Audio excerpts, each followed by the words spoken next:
দুই বন্ধু এই ৬,০০০ মিটার টাওয়ারের উপর উঠতে থাকে, যাতে টাওয়ারের উপর থেকে তারা লাইভ স্ট্রিম করতে পারে।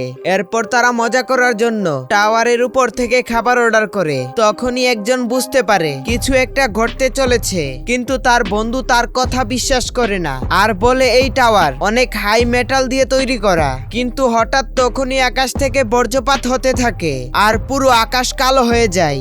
এই সব দেখে দুই বন্ধু অনেক ভয় পেয়ে যায়। তখনই একজন বন্ধু দড়ি দিয়ে বেঁধে বলে, তুই আগে নেমে যা, তারপর আমি আসতেছি। আর সে টাওয়ারের উপর দাঁড়িয়ে লাইভ স্ট্রিম করতে থাকে, কিন্তু তার বন্ধু তাকে একা ফেলে যেতে চাচ্ছিল না আর সে আবার উপরে উঠে আসে।